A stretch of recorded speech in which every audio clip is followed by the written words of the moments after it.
Shadow Blazer, I make easy chat goals. I didn't think it would be easy. I thought 20 would be like an absurdly high number. I didn't, actually in hindsight, I should have realized getting a chat goal that would involve my suffering would be easy for people. This is on me. This is on me. I should have realized that me suffering is horrible. Also, if I just read straight, read this out loud really fast, I could be done with this really fast. Except, you might have noticed from the previous everything I've done on YouTube, I compulsively give my opinion on things. The thing is, normally it's random videos, like no matter how good or bad they are, I find something I really enjoyed. I just like to focus on it because it's cool to talk about those aspects. And then we get the fact that I'm an English major. I got a freaking master's in fiction. I have written a book that admittedly I've been putting off editing for literally the last decade. And I know just enough about writing to give advice. My advice about this book is that whoever edited this was overpaid, because the book itself was fan fiction. It was re-edited so that all the crazy sex scenes that got everyone who admittedly liked the series into it are there, and they ignored the absolute abuse of the English language every other second involved. And I do mean abuse. I keep coming back to within the first one or two chapters, one of the metaphors they used was things were going downhill. And then they linked it to the imagery of an elevator going up.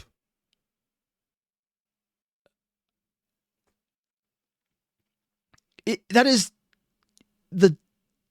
just bad. It's just bad writing.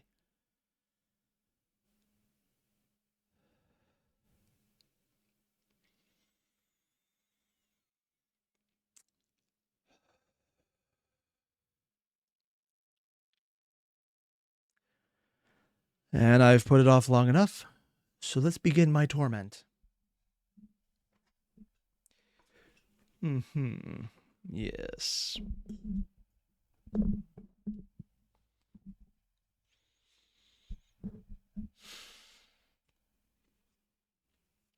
Chapter 3.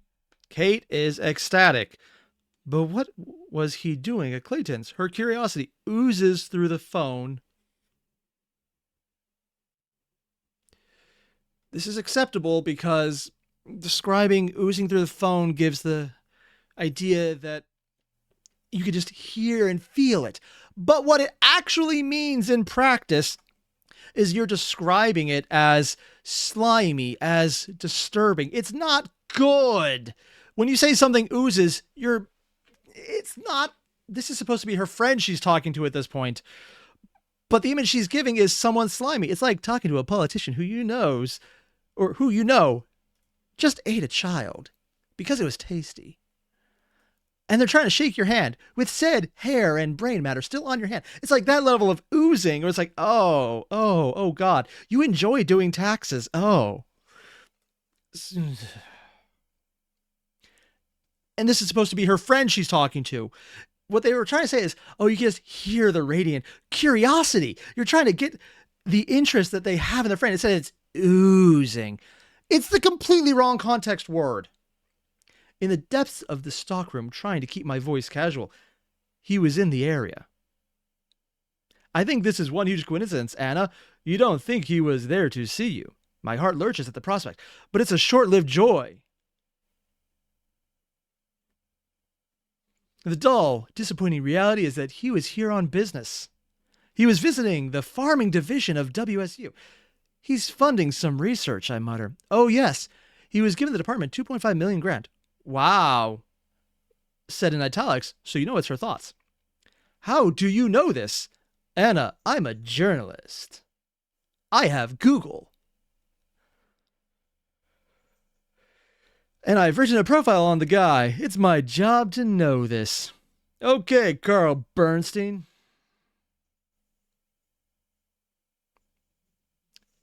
Carl Bernstein was a famous reporter in the previous century. This was written, I don't actually know. I'm just looking for the copyright information.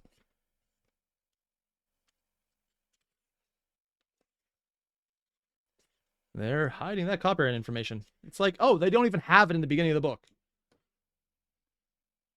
Huh. The paperback version does not have the copyright content on it. It's like they're embarrassed to have been associated with this. Who would have thought? There's no date on here. So I don't exactly know when this was written. But the thing is, they're writing a character probably in the 2010 range who would have grown up probably in the 80s and 90s. Carl Bernstein, if I'm thinking about this right,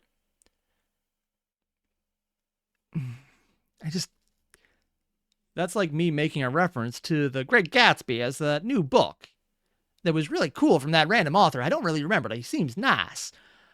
Now, it just does not come up. It's like a pop culture reference that you realize is not actually just. Oh no, I'm safe. I'm safe. I'm going to distract myself quickly by, I'm already needing to distract myself. I'm going to put another chat goal in because I can. This is a chat goal. I'm going to do this. Start another goal. 15. Give it 3 hours. Cat. If we get to it, we are getting cat. No, let's make this a hard goal. Yeah.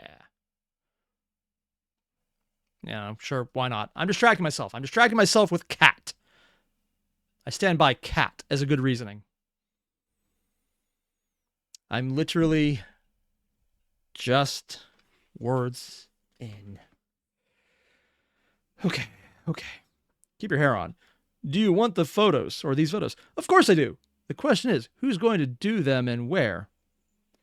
I'd like to point out in this entire section, there's no attribution. There's no talk about who's saying what. It's literally quote, quote, quote, quote, quote, quote, quote, quote, quote, quote, with no attribution, no description of what they're doing, no internal thought process. It's just line of dialogue, line of dialogue, line of dialogue. It is banal. And again, this is actually a style that Hemingway himself used a lot, where he would just rapid fire dialogue at people. The difference is, I slightly respect Hemingway, and he was using it well in ways that made sense because you were getting dialogue that was fast. Everything right up here could be summarized as, I talked to my friend about doing my job. I'm being a little harsh here, but I don't feel generous. Would you ask him where? Is he staying in the area? Can you contact him? I have his cell phone number. Kate gasps. They finally acknowledged someone was talking. The richest, most elusive, most enigmatic bachelor in Washington State just gave you his cell phone number. Yes. Anna, he likes you, no doubt about it. Her tone is emphatic. Kate, he's just trying to be nice.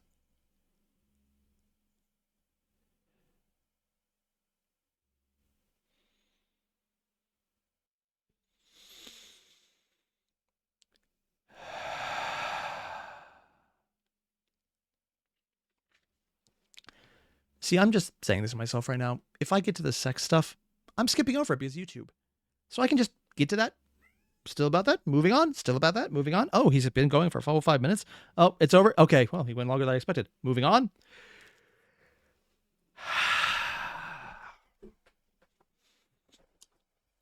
But this is... Okay. But even as I say the words, I know they're not true. Christian Grey doesn't do nice. He does polite, maybe, and a small, quiet voice whispers, perhaps Kate is right. My scalp prickles at the idea that maybe, just maybe, he might like me. After all, he did say he was glad Kate didn't do the interview. I hug myself with quiet glee, rocking from side to side, entertaining the possibility that he might like me. Kate brings me back down to the now.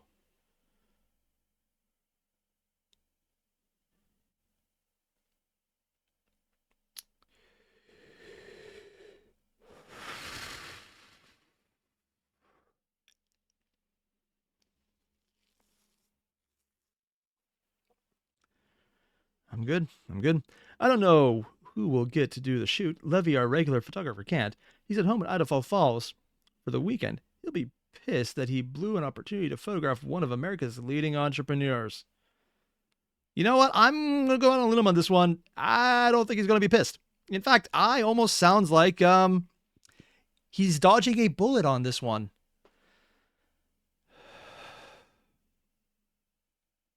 And what about Jose? Great idea. You ask him. Dash. He'll do anything for you. Oh my God. They're trying to establish a love triangle already. At least they waited until chapter 3. Then call Gray and find out what he wants. Kate is irritatingly cavalier about Jose. I think you should call him. Who's Jose? Kate scoffs. No, Gray. Anna, you're the one with the relationship. I actually don't know who's talking at this point, except they said Anna, so I'm assuming it's Kate who's talking, but except it just... Because I'm not even sure they're saying Kate scoffs as Kate's the one talking, or that's just the perception of it. Relationship. I squeak. My voice rising several octaves. I barely know that's not... I don't...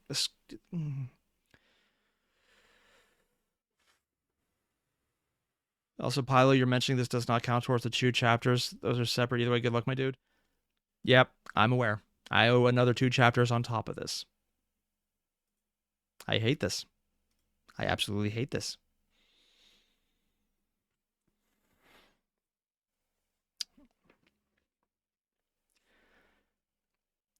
At least you've met him, she says bitterly, and it looks like he wants to know better. Anna, just call him. She snaps then hangs up. She is bossy sometimes. I frown at myself, sticking my tongue out at it. Yeah, that's fine. I'm just leaving a message for Jose when Paul enters the stockroom looking for sandpaper.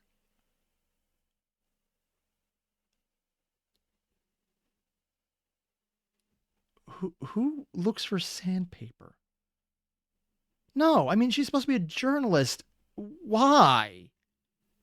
Why would anyone look for sandpaper? You either have it because you have a specific need for it, you have it in a rucksack or, I guess, some kind of bag of random tools and knickknacks, or you don't have it because no one looks for sandpaper. I know that's the weird part that I'm sticking on. It does not make sense. We're kind of busy out there, Anna, he says with some acrimony. Yeah, sorry, I'm returning to leave. So how come you know Christian Grey? Paul's voice is unconvincingly nonchalant. Wait, I thought Jean-Paul. Paul's the one who entered, so it's Paul again. Okay. There's so many names going on. Unconvincingly nonchalant. I had to interview him for it was a student newspaper. Oh, yeah. Kate wasn't well. I shrugged to sound casual, and doing no better than him. Honestly, I'm being reminded of freaking my immortal right now.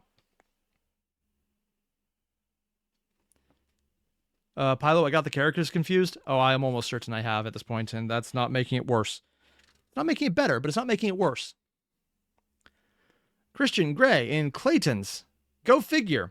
Paul snorts, amazed. He shakes his head as if to clear it. Anyway, want to grab a drink for something this evening? Is everyone flirting with this lady? Whenever he's home, he asks me on a date, and I always say no. It's a ritual. I've never considered it a good idea to date the boss's brother, and besides, Paul is cute in a wholesome, all-American, boy-next-door kind of way. But he's no literary hero. Do you know that most literary heroes... No, dodge a bullet on that one. That is a good thing not to be a literary hero. Literary heroes are usually fucked up pieces of shit whose internal fuckery is the driving force of the narrative, either to see them improve themselves or to watch as it tears them apart. It's why fucked up heroes are some of the best ones in a literary sense. There's a very big difference between a literary hero and a superhero or a mythic hero or a protagonist hero. There's a very specific literary hero format. But they're probably using that in the sense that literary sounds like a fancy word. For example, The Sun Also Rises is a literary hero where the guy is going to Spain because he likes the masculinity of bullfighting. because he has a masculine urge to do all these things. He loves how there's no tipping culture here. You don't have to show your worth. You just pay people and it's fine. And it ends by him breaking down because he had his dick shot off in World War I, and he's trying to cope with the fact that he doesn't feel like a man anymore because he literally can't get it up. And his entire life is meaningless because he can't have sex. And the woman he loves only wants to be with him because of sex. And that is the entire plot. She leaves him immediately because they can't have sex. So it's like, oh, I wish I could be with you, but since I can't have sex, not kids, just the sex, I can't be with you. And he agrees with that sentiment. You could see why Hemingway was the ultra-masculine guy, and whenever he faced health complications so he couldn't live the ultra-masculine lifestyle, he followed his father's footsteps. Yeah, Hemingway had issues that were never resolved, and he used a very thin veneer of hypermasculinity to paper over them until he couldn't, and it literally killed him. Yeah, apparently his father wasn't even the first one, neither was Hemingway. It was something that apparently the family had a lot of mental health issues. It was actually horrible.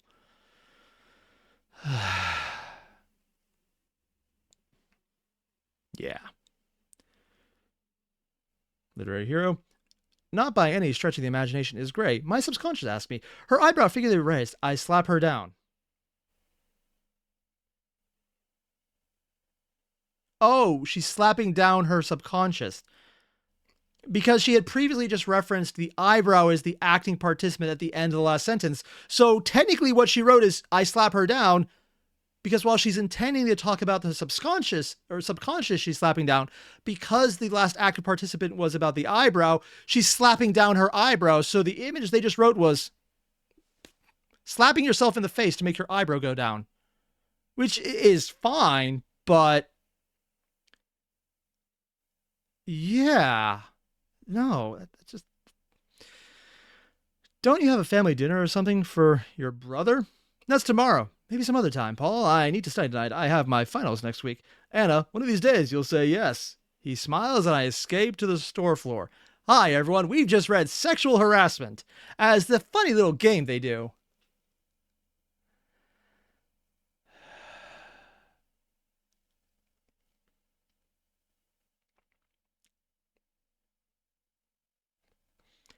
But I do places.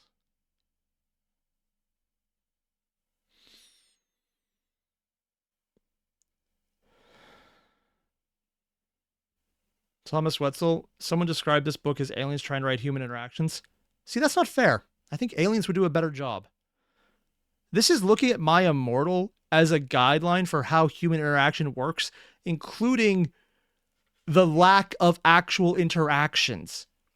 I have read nothing so far of any importance other than establishing, oh wow, I talked to my friend to recap the first two chapters in the first few pages of the third chapter because people don't remember what they just read 2 chapters ago.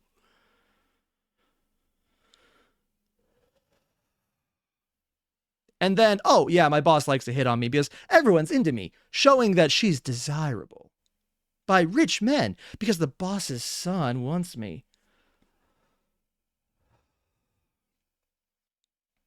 Pilo, you're going to talk about an inner goddess showing up? Honestly, that part wouldn't even bother me nearly as much, I'm hoping. Because just some of the writing itself, like, it's just the literary hero reference. It's someone using the word literary without realizing what they just said. A literary hero is a very distinct thing that has meaning. I don't even... Anna, not people. Jose groans. Jose, please, I beg. I pace the living room of our apartment, clutching my cell and staring out the window at the fading evening light. Wait, is she in an apartment with Jose, but she's calling because he's not there? Because I think she means our apartment with the person she lives with, as far as I'm remembering. But just... And Tana, do they mean literal instead of literary? I would hope so. That would make more sense. But I'm going to go back to my initial statement of whoever edited this didn't. Because that's the kind of thing you should catch. It's not a spot edit. It's a very important contextual edit. Granted, again, the elevator going down reference to an elevator, or going down as a reference to a metaphor of an elevator going up, was a thing that happened in the previous 2 chapters, so I really had no line to believe this was going to be good. Listen here, Jose Rodriguez, if you want our newspaper to cover the opening of your show, you'll do this shoot for us tomorrow, capiche? Kate can be awesomely tough. Oh wait, no, Kate says give me the phone. Kate grabs the headset from me, tosses her silken reddish blonde hair over her shoulders. You just could say tosses her hair. You don't need to establish that it's silken reddish blonde.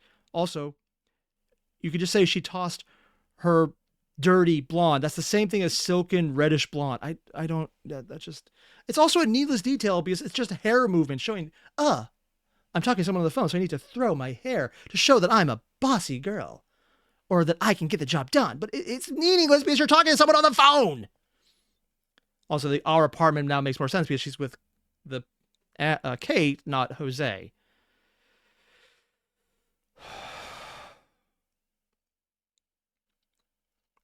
Also, they're now extorting someone, and it's a student newspaper, so the intended problem with this is who gives a fuck? It's a student newspaper. It means literally nothing. Capiche? Kate can be awesomely tough because she tossed her hair and threatened someone with a threat that means nothing. It's like when I threaten all the people on YouTube that if they don't give me $1 million tomorrow, I'm going to act like completely nothing happened and go on with my life normally because that's fine.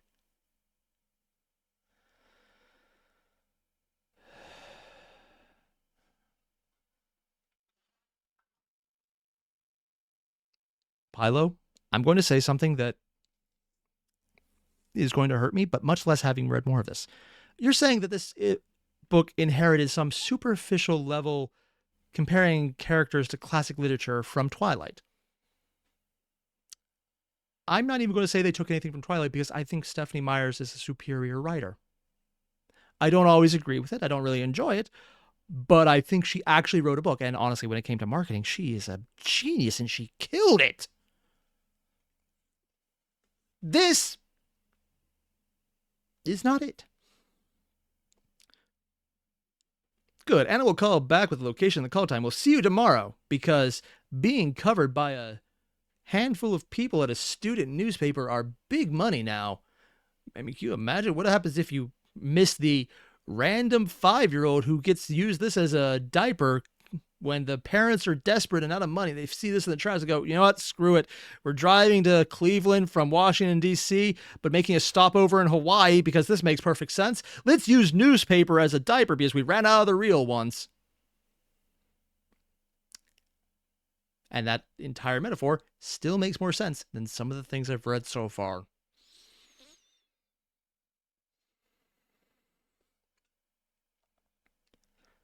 Okay, sorted. All we need to do now is decide where and when. Call him. She holds the phone out to me. My stomach twists. Call Gray now. I scowl at her, reach in my back pocket for business card, or his business card. I take a deep, steadying breath, and with shaking fingers, I dial the number.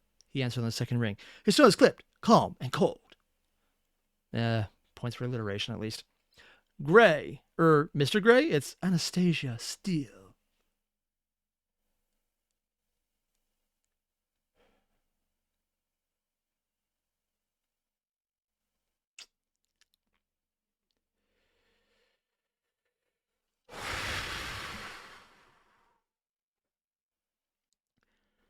I don't recognize my own voice. I'm so nervous. There's a brief pause.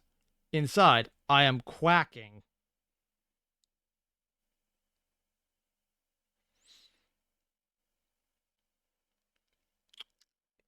Not even going to touch on that one. Miss Steele, how nice to hear from you. His voice has changed. He's surprised, I think. And he sounds so warm, seductive even. Because you know what they say about rich people? They don't have caller ID and answer numbers if they don't know who's calling them. I mean, if you're the most eligible bachelor in the entire Washington state, have a dirty secret lifestyle, and are massively rich, you answer random calls and you don't already know who's there because you can't afford caller ID.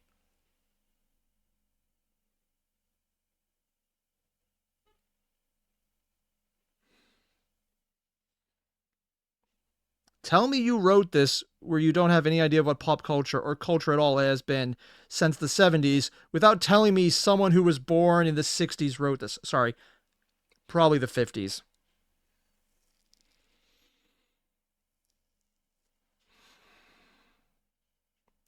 This was probably written by someone who thinks pagers are hip. And not in a medical professional or medical capacity where they're actually still useful, but in an actual, ooh, I think they're kind of new for me. I don't really want to get into it because I don't know how to deal with that technology stuff, but it looks really neat. I want to put them in here somewhere.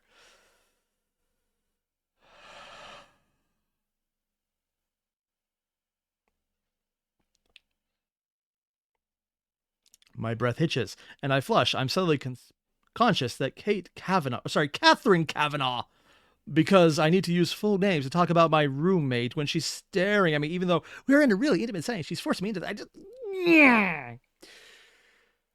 is staring at me, her mouth open, and I dart in the kitchen to avoid her unwanted scrutiny, even though she literally told you to do it and you did it, and she's your friend and you live with her and...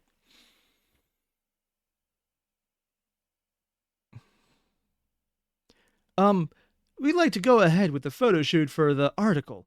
Breathe, Anna, breathe, said in italics with her own internal monologue. My lungs, also still her internal monologue, but now it's no longer italicized. My lungs dragging a hasty breath because she's describing the action.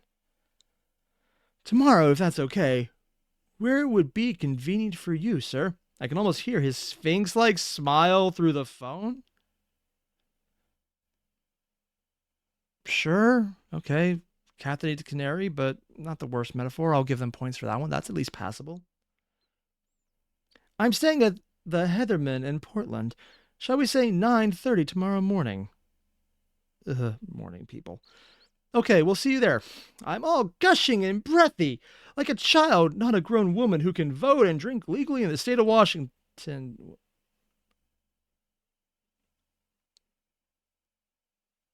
Why? Why is any of that sentence in here?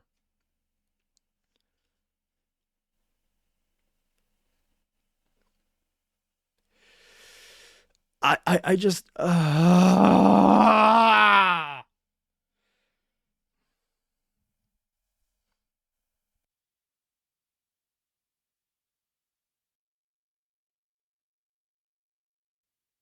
The only reason that makes sense is if the legal drinking age and age of consent to say you could vote in Washington are significantly lower or higher than normal. So the point of pointing it out is to say, well, this is abnormal in some way, because otherwise it's just the age of consent. It's just to show that they're... But no, this highlights that instead of saying they're older, this is highlighting that, oh yeah, they're probably still considered a child somewhere else. And that just makes it creepier.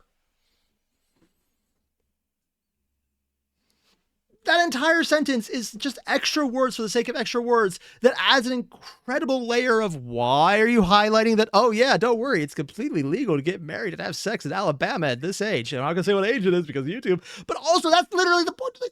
But Washington, as far as I know, doesn't have any weird consent ages, but you're implying that there's something really different here by pointing out specifically in Washington state. Or this is it. They're probably mean is, oh yeah, see, I'm a local. I know the local laws, so I know the local. By being local, because I know I'm now able to vote in Washington. And I'm, what was the exact phrasing again? I'm trying to block from my mind. Drink legally in the state of Washington. Because that's not 21? I don't know. But based on that sentence, I would assume it is. So implying that means you wouldn't be able to drink legally anywhere else. So you're actually younger than 21. You're not even an adult yet. I know some people would say that it's teen. No, when you can drink, you're an adult. Because when you're able to be trusted, when you're able for other people to lie to themselves to believe you're trusted to drink, you're an adult.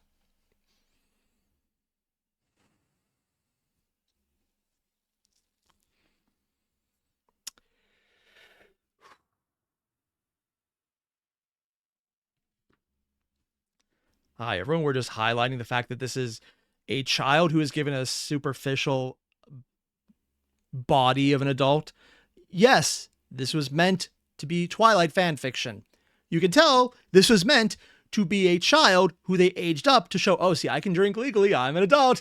we're in College now, not high school. It's not doing something inappropriate.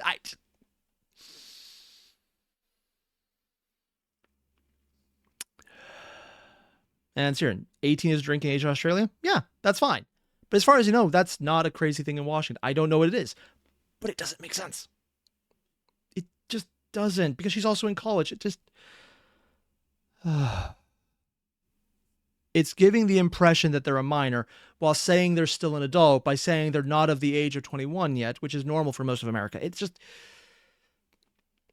I hate everything about this. We'd like to go... Oh, I already read that. State of Washington. I look forward to it, Mr. or Miss Steele. I visualize the wicked gleam in his eyes. How can he make 7 little words hold that much tantalizing promise? I think the reason is because you're down bad. I hang up. Kate is in the kitchen. Wait, you just hung up with... I look forward to when you hang up on that? Wow, that's kind of rude. She's staring at me with a look of complete and utter consternation on her face. Anastasia Steele or Rose Steele. You like him. I've never heard or seen or heard you so... ... So... ... affected by anyone before. You're actually blushing. Oh, Kate, you know I blush all the time.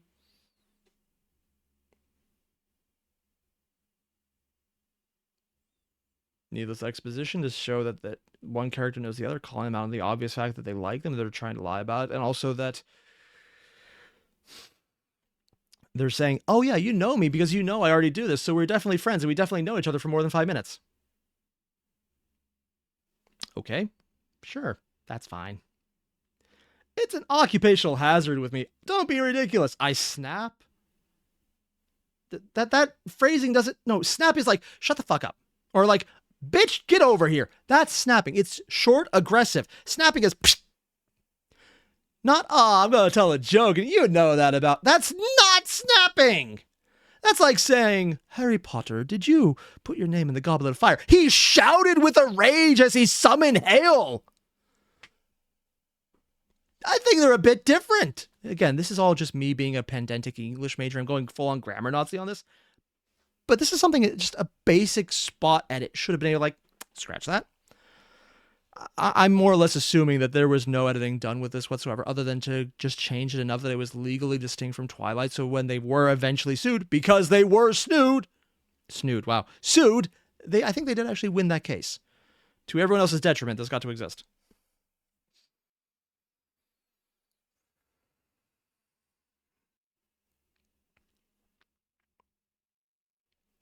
She blinks at me with surprise. I very rarely have hissy fits. I would say you still haven't. And I briefly relent. I just find him intimidating. That's all. Uh-huh. Heatherman. That figures. What? Heathman. That figures. What? Still don't get it. Kate mutters.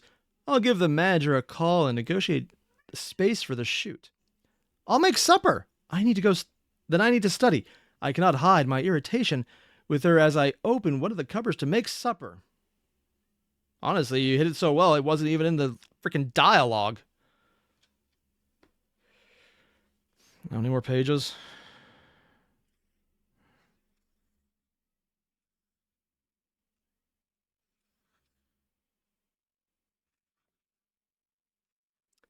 $12. There's 12 more.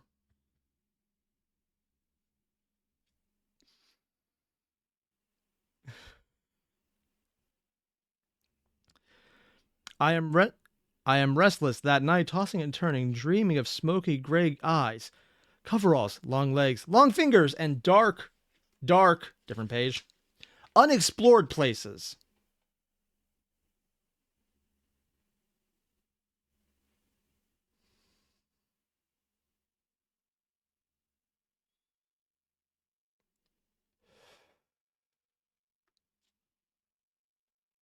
Michael Hamilton mentioned Death by Susu.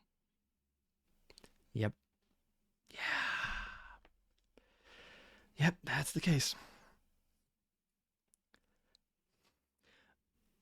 I wake twice in the night, my heart pounding. Oh, I'm going to look great tomorrow with so little sleep. I scold myself. I punch my pillow and try to settle. What? That's just the thing people do. I don't. Okay, sure.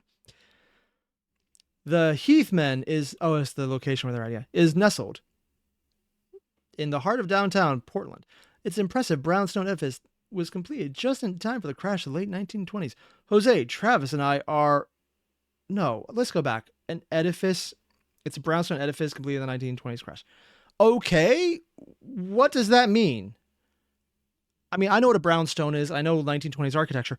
But that's a lot of different styles we can be going with. It could be Gothic. It could be brownstone as more of a knockoff of some of the Victorian era. I just... It doesn't matter. It really doesn't matter. It does not matter.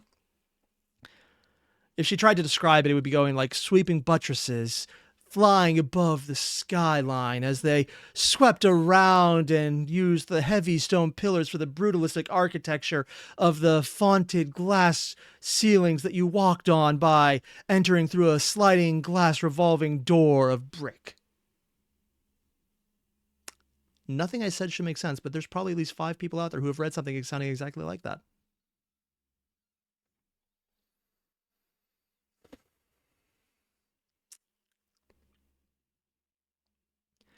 Jose, Travis, and I traveling in my Beetle, and Kate in her clique.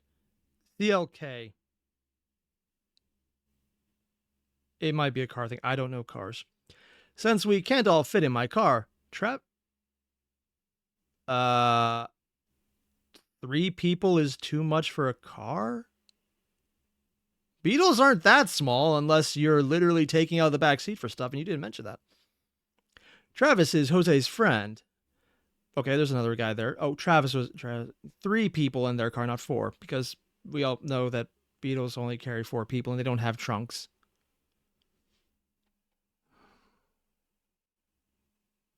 Also, Beetles are not cheap cars. Why does a freaking college student have a Beetle? Unless it's like Dresden beat up to the hell and back, where it shouldn't actually be a car at this point, but...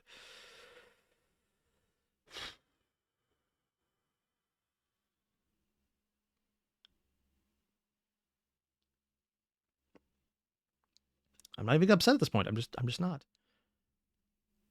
Here to find out with the lighting. Kate has managed to acquire the use of a room at the Heathman free of charge for the morning in exchange for a credit in the article. Credit in a school newspaper at apparently a very prestigious downtown hotel.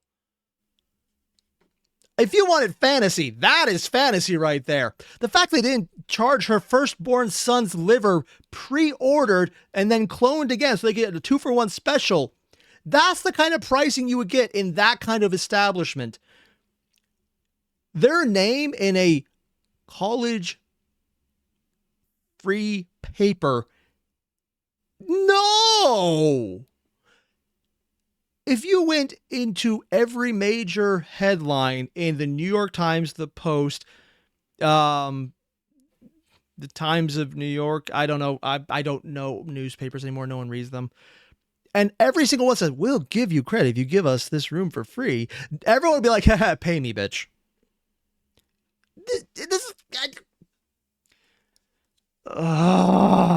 Tell me you've never been a journalist without telling me you've never been a journalist. Like, I haven't been a journalist. I've taken journalism classes because English major, you take a lot of them. I know this is bullshit. Part of the class was the teacher going up to you and going, hey, just to let you know, I know that you have passion for this, but if you could do something else with your life, please, for the love of God, do not make our mistakes. Flee while you can. Choose something else. Do this if you literally have no other skill set. Run.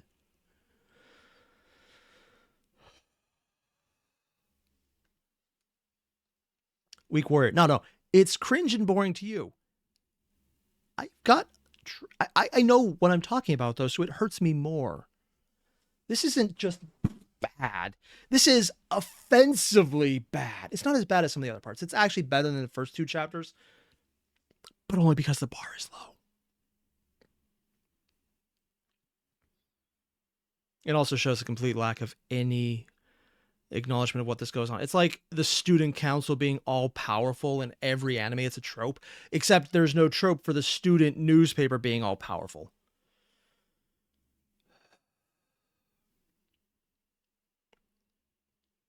Oh, I lost my place. I better go to the next one.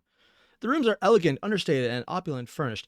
It's 9. We have an hour to set up. Kate is in full flow. Jose, I think we should shoot against that wall. Don't you agree? She doesn't wait for the reply. Travis, clear these chairs. Anna, could you ask housekeeping to bring some refreshments? And let Gray know where we are. Yes, mistress. She is so domineering. I roll my eyes, but do as I'm told.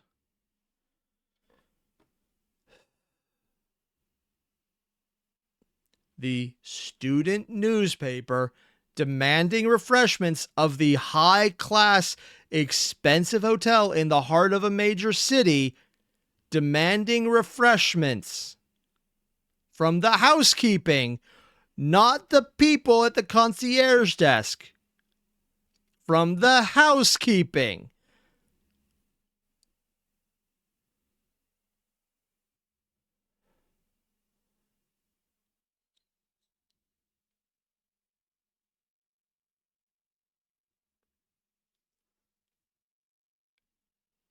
Do they not know what hotels are?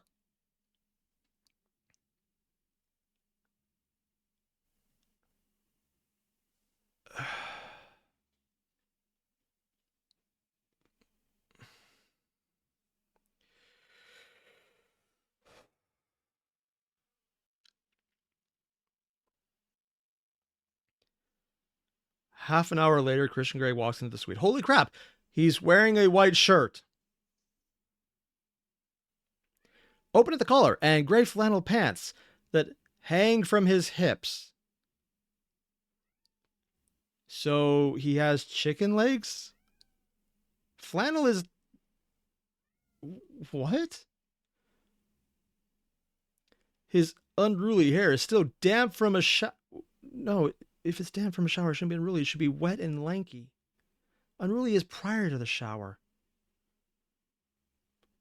My mouth goes dry looking at him. Oh, yeah, sure. Dry is the word you wanted to use here. He's so freaking hot.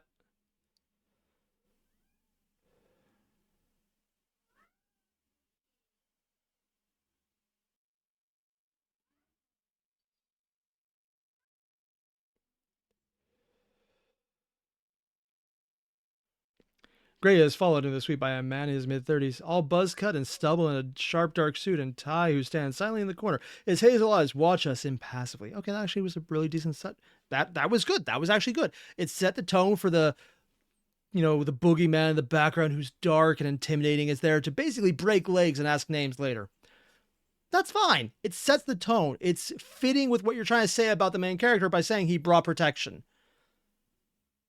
which I'm sure will never actually be used in the rest of the story. Miss Steele, we meet again. Gray extends his hand, and I shake it, blinking rapidly. Oh my. ... He really is quite... ... New sentence. As I touch his hand, I'm aware that delicious current running right through me, lighting me up, making me blush, and I'm sure my erratic breathing must be audible. What? No, you just said you were blinking. You mentioned nothing about erratic breathing. You specifically said you were just blinking. You felt a current through you. And that's, oh, my erratic breathing, which would work, except you had specifically said the reaction was something different prior to that.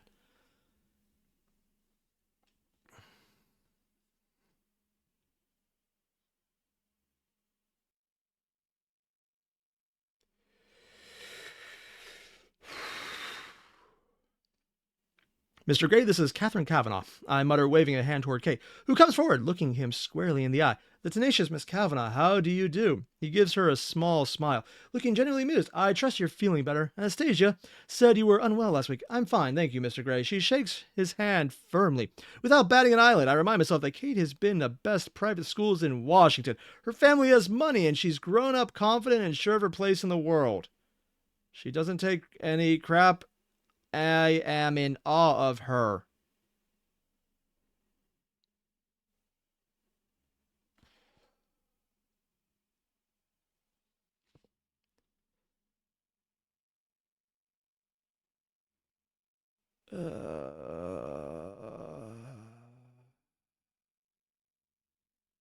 Really? She's confident. has rich parents and went to private school. So that makes her... She's a freaking school reporter. Why are we treating this like an anime-style outsized importance job? Where it's like they're on the student council, so they're going to stop the end of the world because that's just what you do.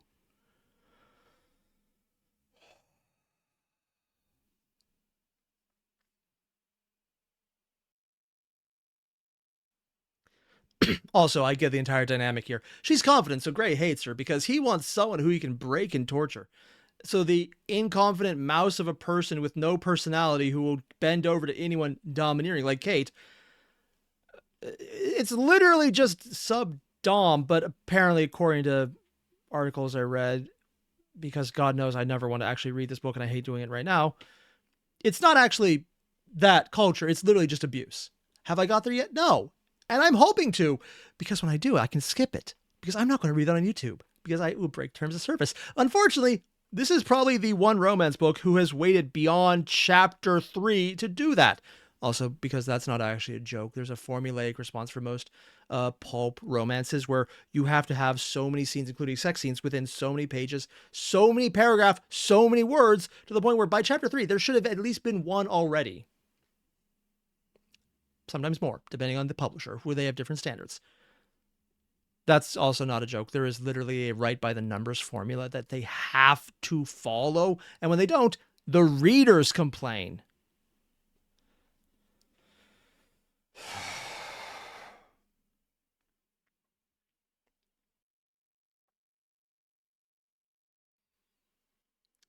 I lost my place. I'll just move to wherever I think I'm at. Thank you for taking the time to do this. She gives him a polite professional smile. Oh, she does her place nice. It's a pleasure, he answers, turning his gaze to me, and I flush again. Damn it. This is Jose Rodriguez, our photographer, I say, grinning at Jose, who smiles with affection back at me. Yeah, yes, because you don't like people who don't want to hurt you. His eyes cool when he looks from me to Gray. Hey, sorry, Mr. Gray, he nods.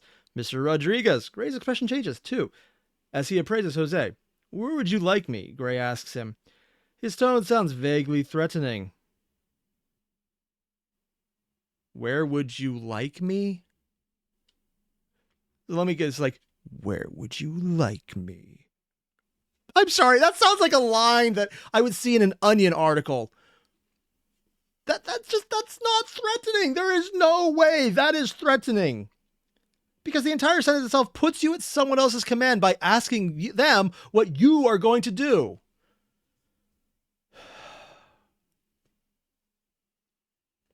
That's like saying, would you like maple syrup on your baby face pancakes with a smiley face I drew with love, love, love, love, love? Bitch.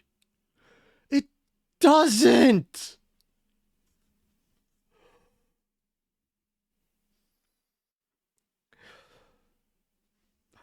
I hate this. I hate this. I hate this so much. I just hate this. Why? Why did I make this a chat goal? Why?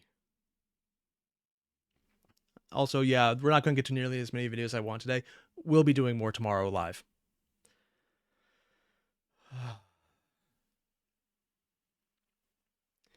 His tone's something upsetting, but Catherine is not about to let Jose run the show. Yes, because you're trying to establish your character likes being beaten down by other people telling her what to do and doesn't appreciate the people who actually want to have a healthy relationship. Meaning Jose is the nice guy that you're avoiding because you don't excite her enough. And Catherine is a bossy, horribly overdrawn stereotype of what you think someone in power would look like. So we got to show that this is your character to be subservient. Yes, we get it. It's not a bad style. I think the characters are just badly written. It's like trying to do a good technique, but badly. But they tried the technique, which is important. It's a progress thing.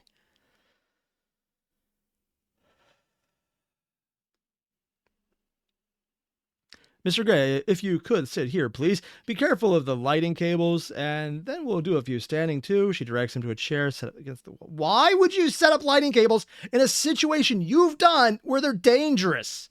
This is not one of those places where you're rushed. You had time. You came here. You brought your own equipment that could fit in at least 2 vehicles.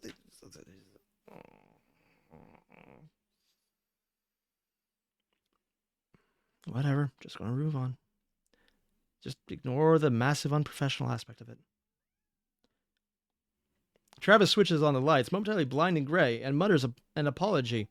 Then Travis and I stand back and watch as Jose proceeds to snap away. He takes several photographs, held, asking Gray to turn this way, then that, to move his arm, then to put it down again. Moving to the tripod, Jose takes several more while Gray sits and poses patiently and naturally for a freaking school newspaper. This is, I don't...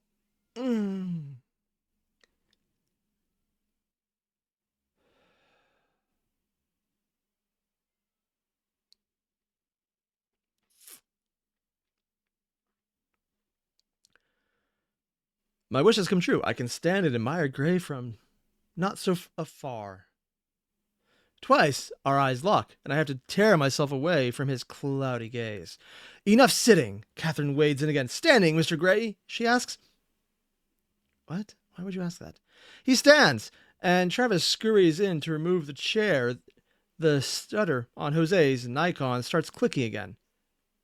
For anyone wondering, Nikon is a camera. That would probably make a lot more sense if they reference that here, but they're just assuming you would have that random knowledge of trivia about camera brands.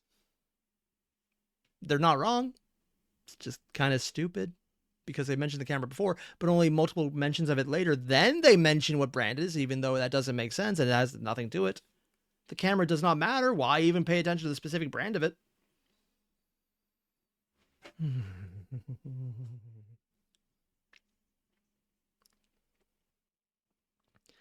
I think we have enough, Jose announces 5 minutes later. Great, says Kate. Thank you, Mr. Gray. She shakes his hand, as does Jose. I look forward to reading the article, Miss Kavanaugh, murmurs Gray, and turns to me, standing by the door. Will you walk with me, Miss Steele? He asks. Sure, I say, completely thrown.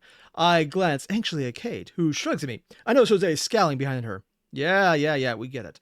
Good day to all of you, Gray says Gray as he opens the door, standing aside to allow me out first. Also, did they just... Yeah, this is written in present tense, I just realized. Huh. No wonder I didn't like it. Not a big thing, just, yeah. Holy hell! In italics, so she's the one speaking in her head. What's this about? What does he want? Oh, I have no idea. What could he possibly want? I pause in the hotel corridor, fidgeting nervously as Gray emerges from the room, followed by Mr. Buzz Cut in his sharp suit. I'll call you Taylor, he murmurs to Buzz Cut. Why is he going to call him Taylor? Oh, no. Taylor's the name of Mr. Buzz Cut, and he's saying he'll call him. Okay, that's more sensible. Taylor wanders back down the corridor, and Gray turns... and she immediately adopts the name of Taylor, not acknowledging the fact that it's there, so theoretically this could be interpreted as the Buzzcut's name is Taylor, or someone else there was named Taylor and they wandered off because they were outside the hall, which is not a hard line to reach to and be incorrect, but also not entirely spelled out, which is something a spot edit should have caught.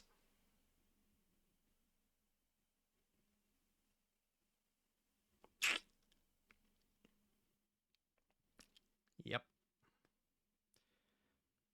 It's not that it's bad, it's that the clarification should have been obvious.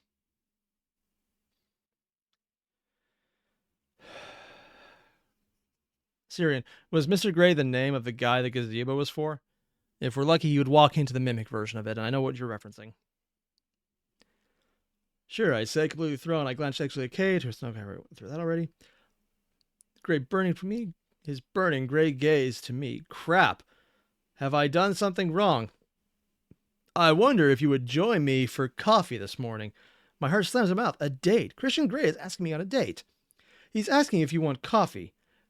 She's still thinking to herself, but she's also taking italices right now. So she's talking to herself while also talking to herself, but not talking to herself because only part of it's in italices. So she's talking to herself, but not talking to herself. By talking.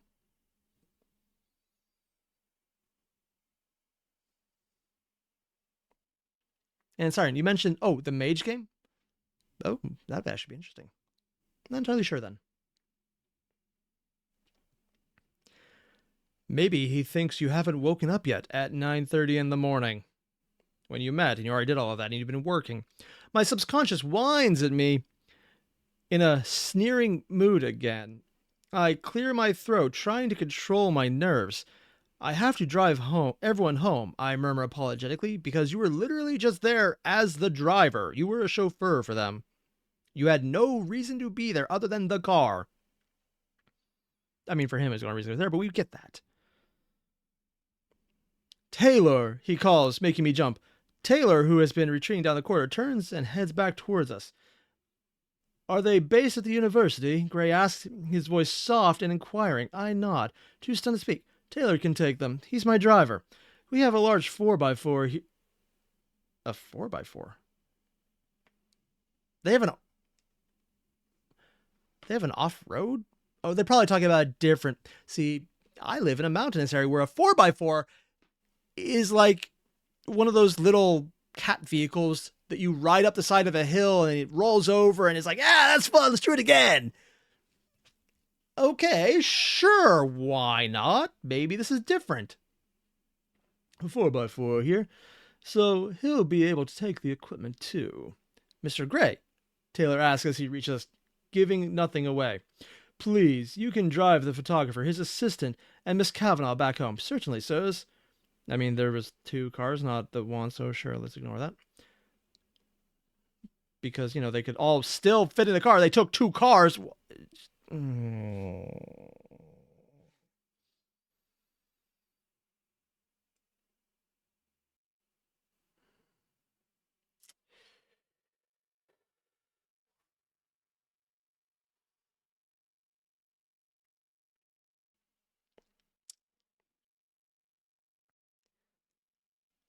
Okay, we're good. This is safe. This is fine.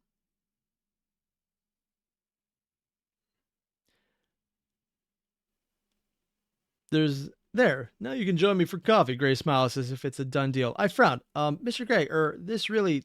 Look, Taylor doesn't have to drive them home. I flash a brief look at Taylor, who remains stoically impassive. I'll swap vehicles with Kate if you give me a moment. Gray smiles a dazzling, unguarded, natural, all teeth showing, glorious smile. Oh my. Okay. What she's trying to think is a Playboy smile, which is the top row going. But when you say all teeth, that is not what you're describing. When you say all teeth, you're talking about this. Hi, I'm unguarded and natural. Don't you like my smile? Let's see how I got these scars. That's what all teeth showing means. You do not smile natural in all teeth because it involves the lower lip being pulled down to see the lower jaw. You do not do that in a natural smile. That is literally not how that... That's not even a do you understand human interaction. That's do you understand human anatomy? Did you ever smile?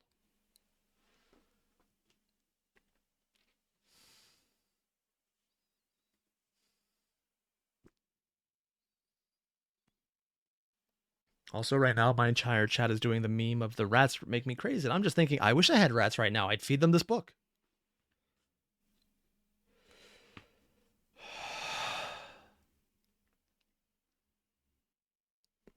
There's a reason I had to buy a new copy.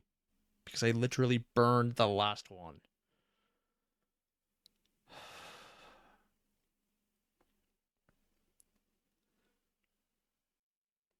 Oh, here we are. And I think he definitely likes you. Wait, what? Oh, he opens the door of the suite so I can go in. I scooter around him to re-enter the room, finding Catherine now, not Catherine Kavanaugh, in deep discussion with Jose. Anna, I think he definitely likes you.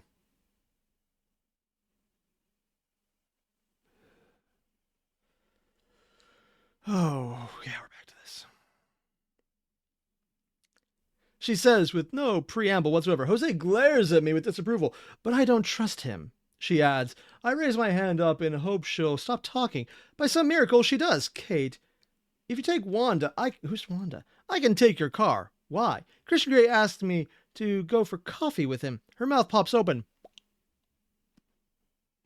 And where was the next part? I already missed it. Speechless Kate. Also, this is being said without sans, so it's her internal thought, but it's not her internal thought, even though it's being written as her internal thought. Breaking the convention, again, of italices being her internal monologue beyond the narration itself, which is also her internal monologue.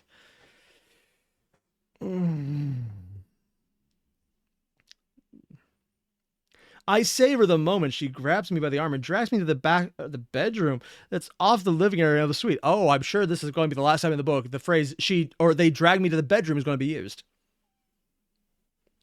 Oh, my cat's at the door. They're adorable and meowing. Anna, there's something about him. Her tone is full of warning. He's gorgeous, I agree, but I think he's dangerous, especially to someone like you. What do you mean, someone like me? I demand, affronted. An innocent like you, Anna. You know what I mean, she says, a little irritated. I flush. No. Innocent is not the right word. Dumbass. Impressionable dumbass who gives in to everyone around them. Who has the personality of a wet noodle, and yet somehow with less of a spine than said noodle. Girl, there are yoga practitioners who look at you and goes like, you know what? Maybe you shouldn't be that flexible. Kate, it's just coffee. I'm starting the exams this week and I need to study, so I won't be long.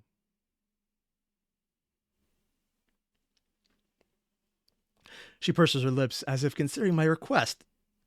That wasn't a request. Nothing about that was a request. That was a declarative statement. You weren't making a request of her. The request was switching cars, which you had already did in the previous page, in a previous section, in a previous dialogue, in a different room, in a different setting. Finally, she fishes her keys out of her pocket and hands them to me. I hand her mine. I'll see you later. Don't be long. I'll send out the search and rescue. Thanks, I hug her. I emerge to find the suite to find Christian Grey waiting, leaning against the wall, looking like a male model in a pose for some high glossy and... You were literally bringing him there for a photo shoot! Why is the guy who looks like he was there for a photo shoot surprising you by looking like he was there for a photo shoot? I don't just... I'm sorry, why was the astronaut so dressed up in a spacesuit when they were in space? That makes no sense to me.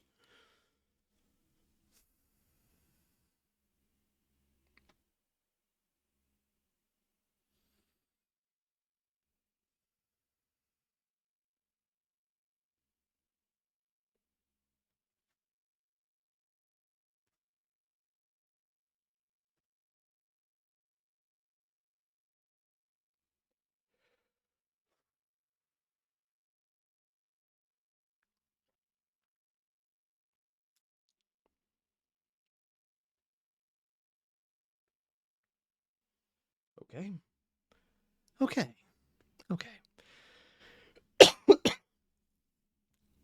This is fine. Okay, let's do coffee, I murmur, flushing a beet red. He grins. After you, Miss Steele. He stands up straight, holding his hand out for me to go first. I make my way down the corridor, my knees shaking, my stomach full of butterflies, and my heart in my mouth, thumping a dramatic, uneven beat. That's called you're going to die. If your heart starts beating arrhythmically, that's not a sign you love someone. That's a sign you're dying. This is all a dream you've been having in a hospital bed as your life flushes away. How much longer? Okay, we're getting closer. There's only a few more pages. Oh God, it's nearly done. Oh. He grins. After you, Miss Steele. He stands up straight, holding his hand up for me to go first. I make my way down to the corridor, my knees shaking, my stomach full of butterflies. My heart is in my mouth. Keep dramatic on my beat. I'm going to have coffee with Christian Grey, and I hate coffee. Girl, you a dumbass. We walk together down the wide hotel corridor to the elevators. What should I say to him? My mind is suddenly paralyzed with apprehension. What are we going to talk about? What on earth do I have in common with him? His soft, warm voice startles me from my reverie. How long have you known Catherine Kavanaugh? Oh, an easy question for starters. Since our freshman year, she's a good friend. He replies noncommittally. What is he thinking? That he could separate you from your one lifeline and isolate you so that you're literally his to control? This is... I don't know the book, but I have an idea where this is going. He replies, okay. As the elevator... or at the elevator, he presses the call button. The bell rings almost immediately. Did we need to know that there's a fast response for the elevator, that it came almost immediately? None of that is even... This should have been cut out. You could say he called the elevator, or he pressed the button and we talked while waiting for it. Except it came immediately, so even mentioning the elevator, you could have said, we got in the elevator when he pressed the button. Michael Hamilton, just a reminder, my donation was what pushed over the edge to get you to do this. Yeah, it was, Michael Hamilton, and I remember it. Oh, I remember it. I remember it like it was yesterday. Unfortunately, it wasn't yesterday. It was today, and we're still doing it.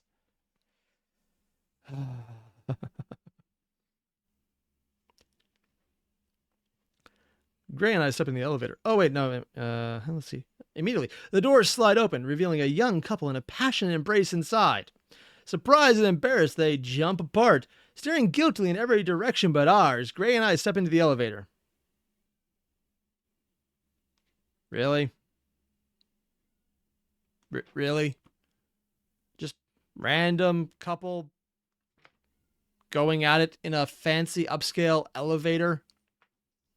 You're in the freaking hotel. You already have a room. Yeah, I know. They're trying to put some sexual tension in the air for the main character. So there's like, oh, well, now that's in your mind, let's go boink. Because I refuse to use any actual words at this point. I'm going to use the most childish metaphors I can to try and make this a little less painful to me.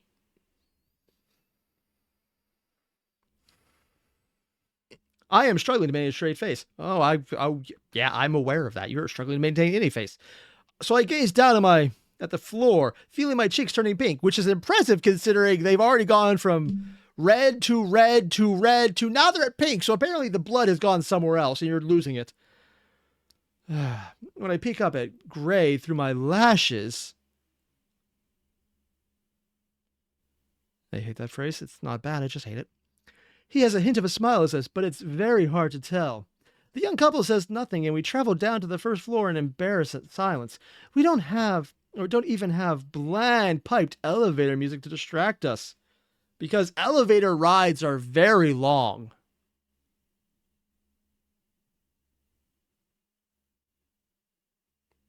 Kaden, you want to go before you go insane? Honestly, I wish I could join you.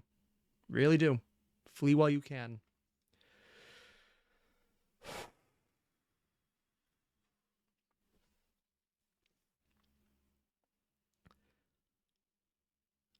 Slayer 186. All right, who's got the Book of Grudges? I did. Unfortunately, I filled the entire book up with this name. I had to get a new one. I lost the old one. So I just started filling this one in again. I'm pretty sure it's accurate, though.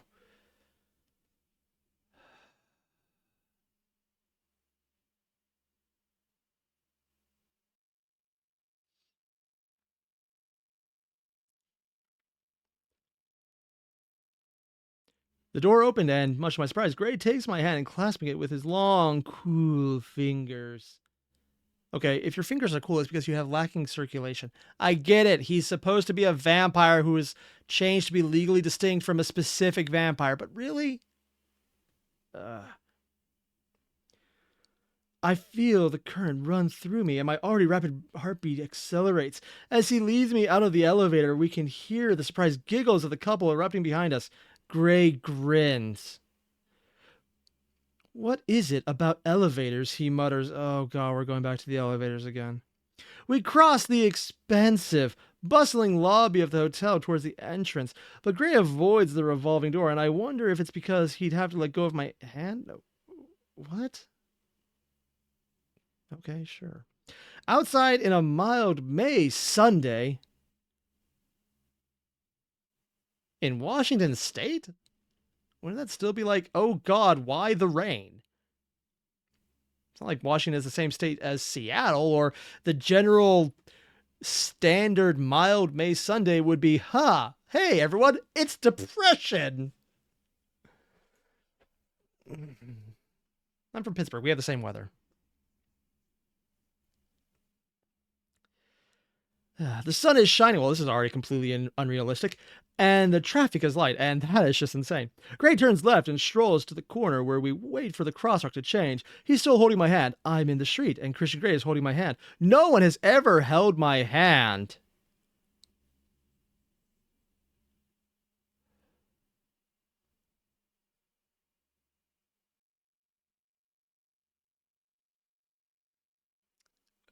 They're actually doing the freaking hand holding his lewd meme?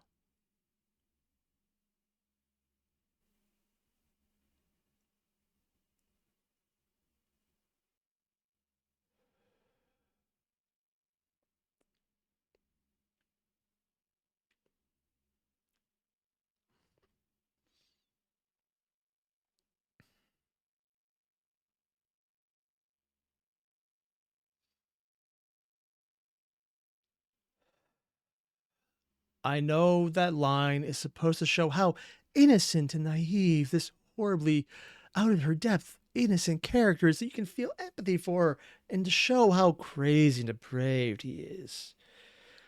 And all I'm getting is, wow, girl, no one has ever held your hand. Your parents hated you. And frankly, at this point, I can understand why.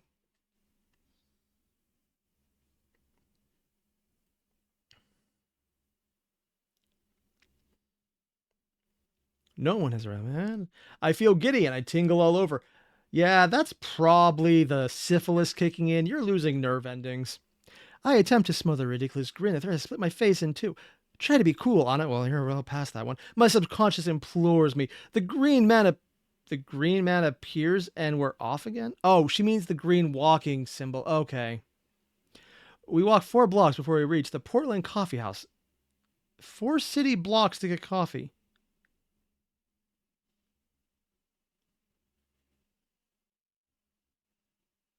They're in Washington. In Portland, Washington. Yeah, that did say it's May, sun is shining. This is Washington, right? Is there a Portland, Washington I'm just not aware of? Because I'm pretty sure Portland is Oregon. Never mind, it's probably just this being dumb. Yeah, I'm pretty sure this was Washington.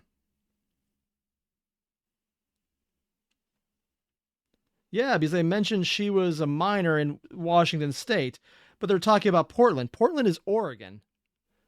That's not even a... Like, why? That's such a stupid miss. This is supposed to be Seattle. Unless there is actually just like a small town Portland, but maybe there is. I don't know. Why, though? Sure, whatever. I don't care. I don't care.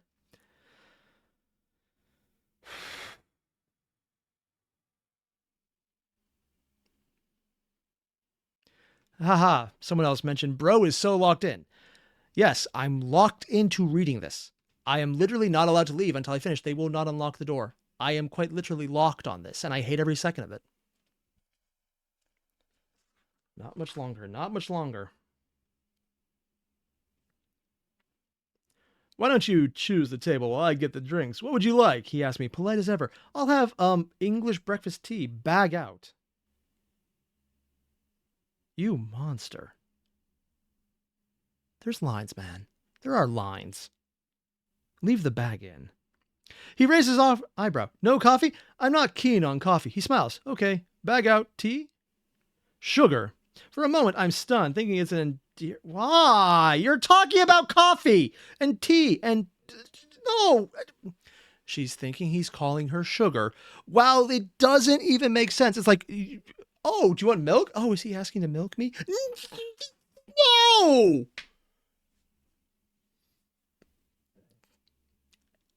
I can't believe I'm going to say this. I think My Immortal might be better writing. At least there, you know it's so stupid you don't have to pay attention. Here, you can tell someone just edited enough to make it look like they tried, but they really didn't.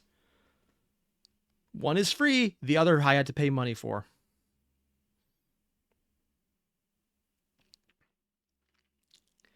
I'm stunned, thinking it's an endearment, but fortunately my subconscious kicks in with pursed lips. No, stupid, do you take sugar? Oh yeah, who'd have thought? No thanks, I stare down at my knotted fingers. Anything to eat? No thank you. I shake my head, and he heads to the counter. I surreptitiously gaze at him from beneath my lashes. He stands in line, waiting to be served. I could watch him all day. He's tall, broad-shouldered, and slim. That's not how broad-shouldered works.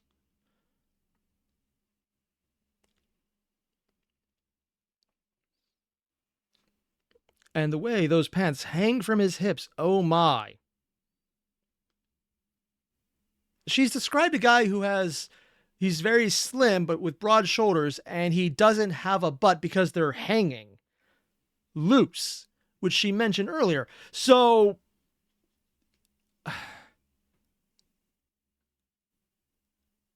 that's literally saying he's got chicken legs. What?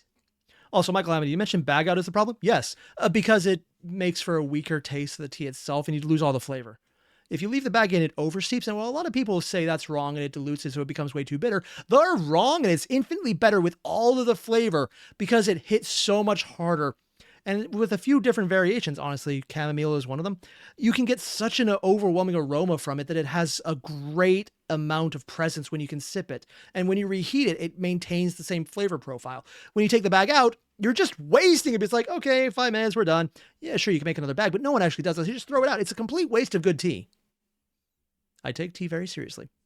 Same as coffee. There are lines.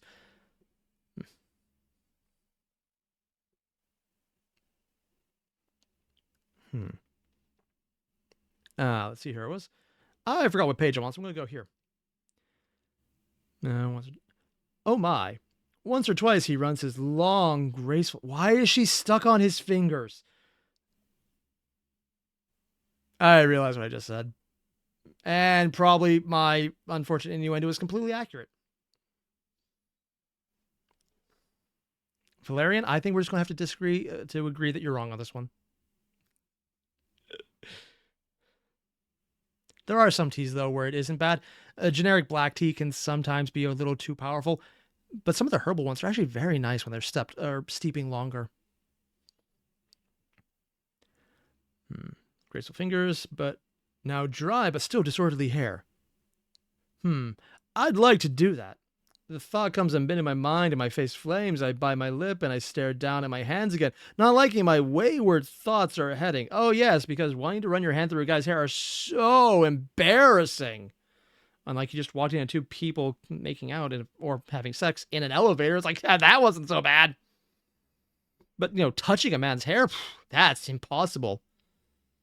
Penny for your thoughts. Gray is back, startling me. I go crimson. I was just thinking about running my fingers through your hair and wondering if it would feel soft to the touch. I shake my head. He's carrying a tray, which he sets down on the small, round birch veneer table.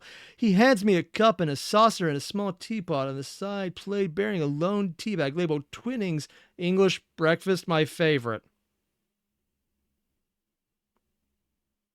I mean, Twinings is fine. But she went out 4 blocks in the middle of Portland, Washington, from a high-end place that's the hip, expensive, but also still desperate for media attention that they let a college newspaper get a free room. They left that, walked 4 blocks with one of the richest men in the state to get Walmart tea. I mean, yeah, Twinings is fine, but really?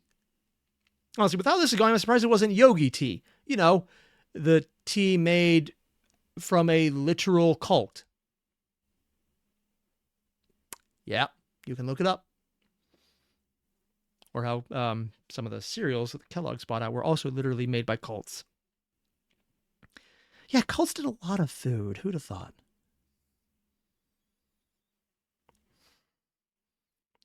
He has a coffee that bears the wonderful leaf pattern imprinted in the milk. How do they do that? By moving the milk when they put it in so it goes down smaller in one area and big in the other by just holding it in a certain place to push it in the right direction. I can't do it because I have no hand-eye coordination, but the actual concept isn't hard.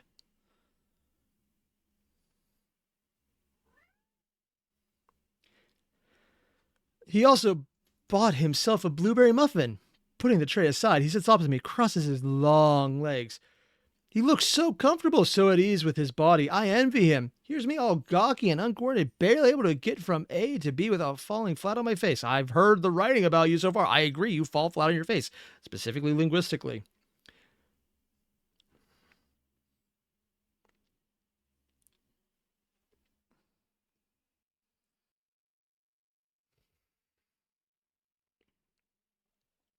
Valerian, the tea is just bad when the bag is left in, also because you've had the wrong types. There are certain ones that are really good.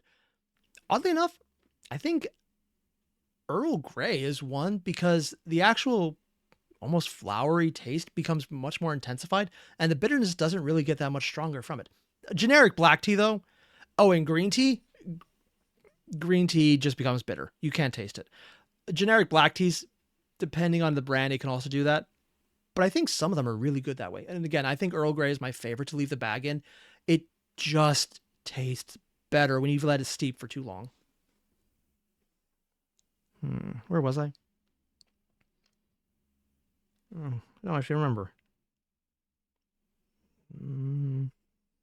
Oh.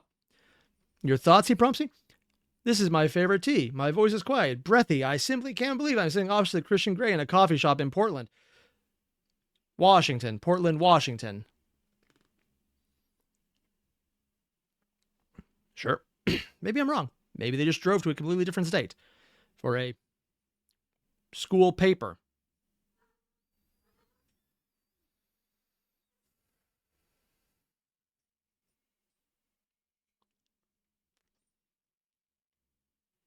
Haha, someone else. You mentioned you just lost your last brain cell?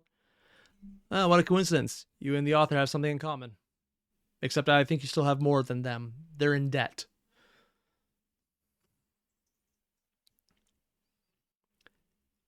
He frowns. He knows I'm hiding something. I pop the tea bag into the teapot and almost immediately fish it out again with my teaspoon.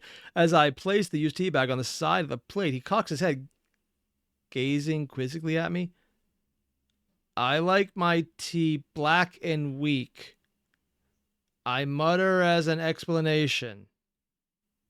I see. Is he your boyfriend? Whoa, what? Who? The photographer Jose Rodriguez.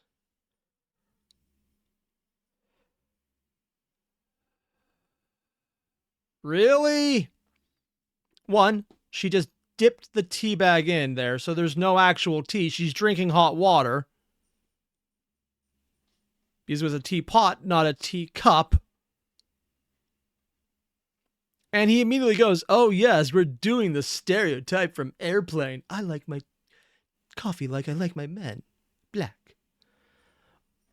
Which was said by a child to another child, and the joke was, oh, this is not right because they're children.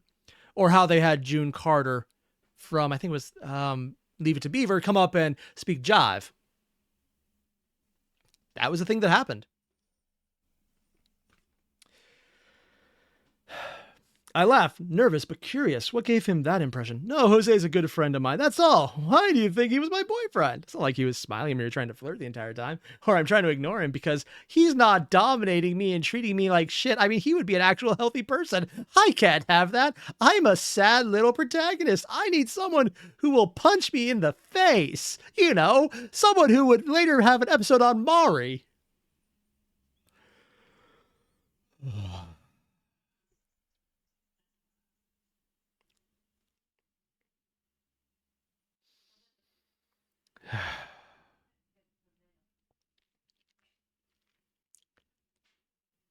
The way you smiled at him and he at you, his gaze holds mine. He's so unnerving. I mean, he was just warm a second ago. I want to look at him away, but I'm caught spellbound. Yeah, because you were definitely looking away earlier when you could do nothing but look. He's more like family, I whisper.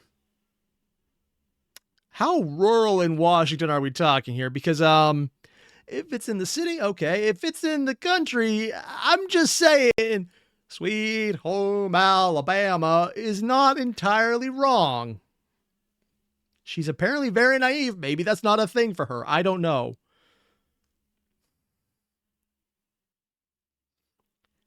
Do you want some? He asks. And, his long fingers deftly peel back the paper, and I watch, fascinated. Oh, for the blueberry muffin, I missed a page. Oh, whatever. Do you want some? He asks, and that amused secret smile is back. No, thanks. I frown and stare down at my hands again.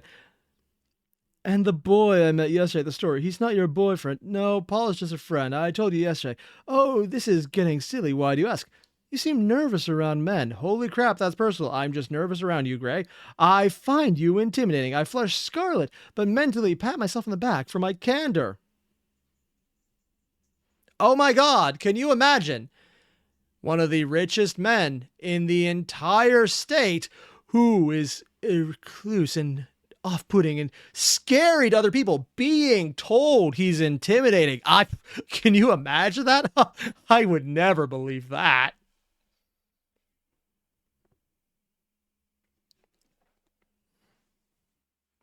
Also, according to Tan Wallbanks, part of Portland is in Washington, but it's not called Portland. It's called Longview, Kelso, and it's 127 miles away from Seattle, where the book takes place. So either they drove, probably, depending on if they attribute the speed limit as being a real thing, 2 hours to visit the wrong named place, or people just don't know names. I have no idea which one this could possibly be.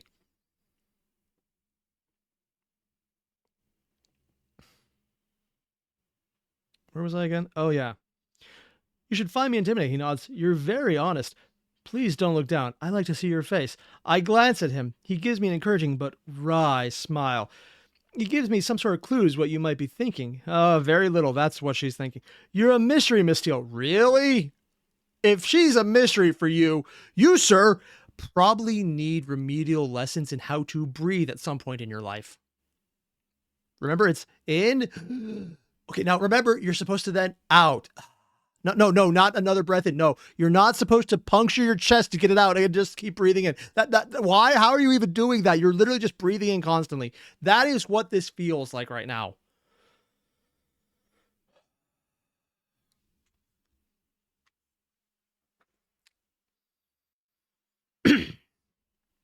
Okay. It gives me some sort of clue. Okay, mysterious me? No.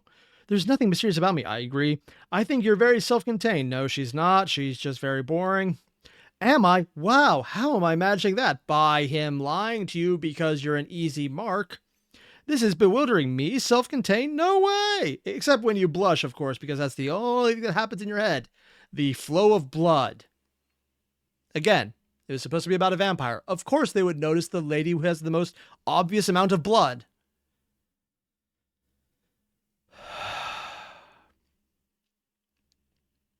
I just wish I knew what you were blushing about. I'm sure that's completely a mistake that he can never figure out. How would that ever happen? He pops a small piece of muffin into his mouth and starts to chew it slowly, because these are very hard to eat foods. You need to take it slow, man. It's a muffin after all.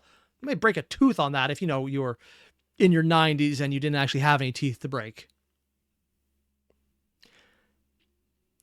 Not taking his eyes off me, and as if on cue, I blush. Crap. Do you always make such personal observations? I hadn't realized I was. Have I offended you? He sounds surprised. No, I answer truthfully. Good. But you're very high-handed? What? No! Unless that's a phrase that I've just never heard, which is entirely possible. It's supposed to be heavy-handed. High-handed is like, hey, dude, you into Rasta too? Yeah, man. That's a very different book, and honestly, I think I would enjoy it more than this one. Granted, that would just be Cheech and Chong at that point. And still more compelling characters, with a more honest and relatable everything. He raises his eyebrows, and if I'm not mistaken, flushes slightly. Oh, yes. Yeah, sure, he has.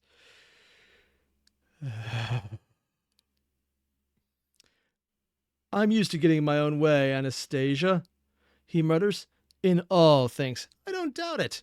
It's like he's rich. Who would have thought a rich person would be used to, and hear me out on this one, being rich? I know, it's completely unheard of. rich people doing rich things. Pilo, high-handed is a thing, just not actually sure what it means here, though. Honestly, it's entirely possible I just haven't heard the phrase. It happens. But I'm with you on this one. I have no idea what they were going for on this one. I think it's supposed to be, well, you're so aloof and above it all, is what they were trying to say, except they didn't.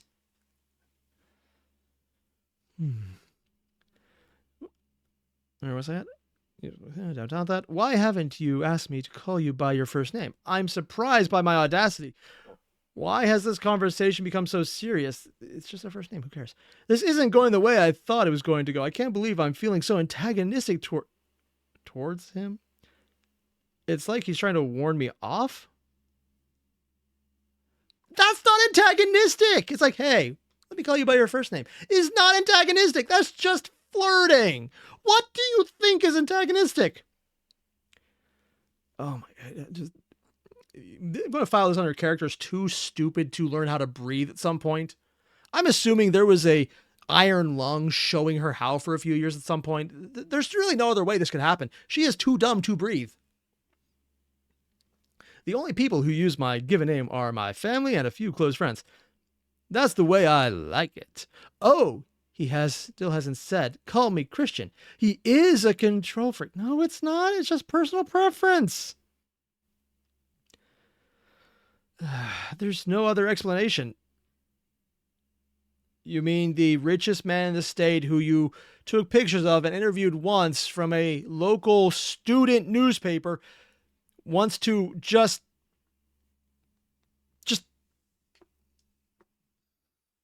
that is not a control freak. And I get he's supposed to be one, but that's not a control freak. It's like, I like my family and friends to call me by my first name.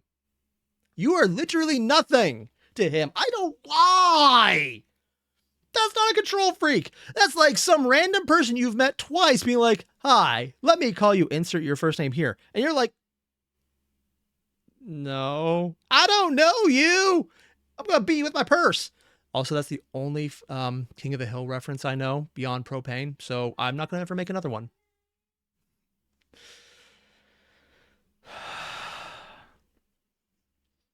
It's like, oh my God, he parked on the street. Parallel. He's a wild man. I mean, I would agree with that statement, but still, it's not actually indicative.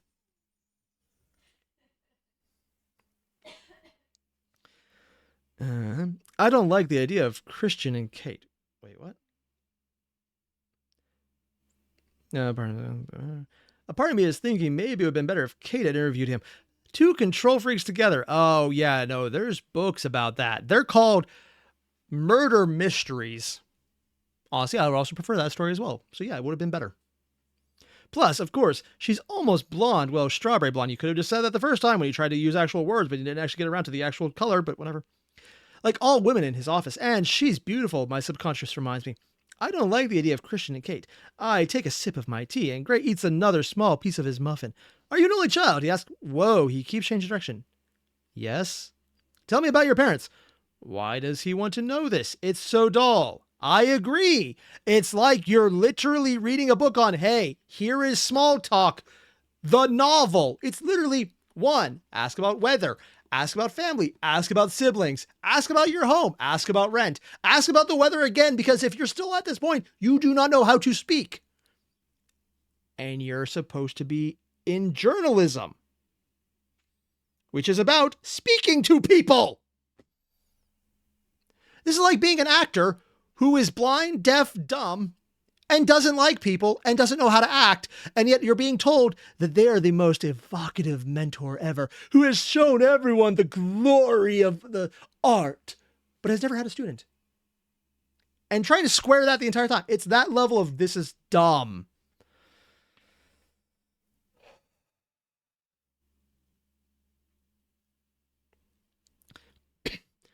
My mom lives in Georgia with her new husband, Bob. My stepdad lives in Montecito. Montesano? Whatever. Your father? My father died when I was a baby. I'm sorry, he mutters, because when you were a baby, you definitely had very strong feelings about that. A fleeting, troubled look crosses his face. I don't remember him. And your mother remarried? I snort. You could say that. He frowns at me. You're not giving me much away, are you? Honestly, I think you gave away a lot right there. second husband, stepdad, still referred to as stepdad, so you don't like the new one. It kind of spells out your entire character. Broken family, 3 guys, one you never met, one you liked, and one your mom walked away from, and the new asshole. There. The entire character spelled out. It's giving away everything. How many more pages? Okay, we got just these 2 pages left.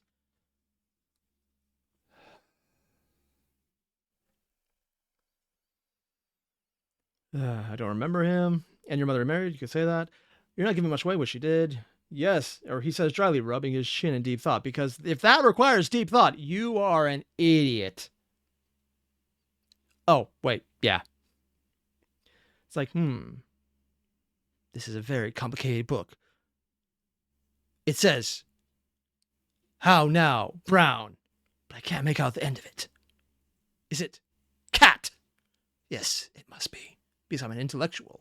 It's how now, Brown, cat.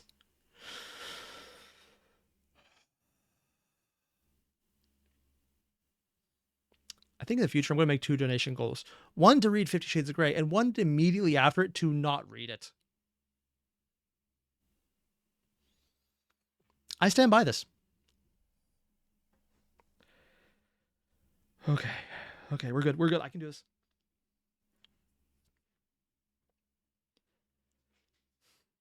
Neither are you. You're inviting me once already, and I can recollect some quite probing questions. Then he smirks at me. It's like you were being interviewed. Holy shit! He remembers the gay question. Oh no, the question people are asked, that you're a journalist and you should probably actually ask because it's a random question that doesn't actually matter. And it's probably inappropriate, but at the same time, you're a freaking school reporter for essentially what's little better than a tabloid and almost anyone's opinion. Yeah, ask the dumb question. Once again, I'm mortified. In years to come, I know I'll need intensive therapy. Oh, you and me both, lady. To not feel this embarrassed every time I recall the moment. I start babbling about my mother, about anything to block that memory. Oh yes, asking a question people asked about someone to their face because you're a journalist. I mean, can you imagine if you were able to do your job and be competent? That would be crazy.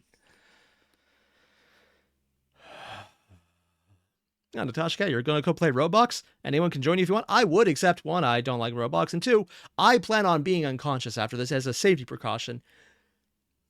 Wait, I don't work tomorrow. I literally could resort to alcohol to save myself. Ah, nice.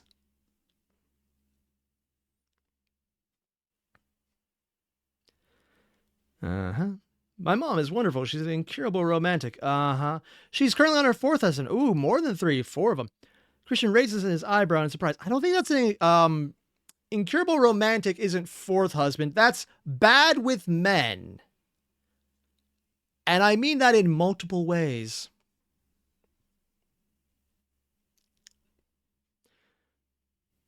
I miss her, I could do. She has Bob now. I just hope he can keep an eye on her and pick up the pieces when her harebrained schemes don't go as planned. I smile fondly. I haven't seen my mom for so long. Christian is watching me intently, taking occasional sips of the coffee. I really shouldn't look at his mouth. It's unsettling. Do you get along with your stepfather? Of course, I grew up with him. He's the only father I know. What's he like? Ray, he's taciturn. That's it? Gray asks, surprised. I shrug. What does this man expect? My life story? Yeah, he kind of asked it. Taciturn, like his stepdaughter, Gray prompts. I refrain from rolling my eyes at him. He likes soccer, European soccer especially.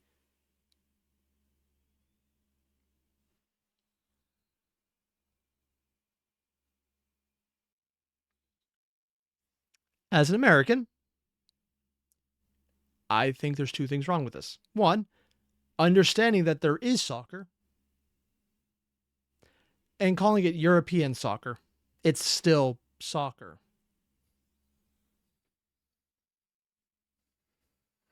The Broken Mask, you're going to slam an entire bottle of Jack Daniels after this book is done? For your own safety, I wouldn't wait that long.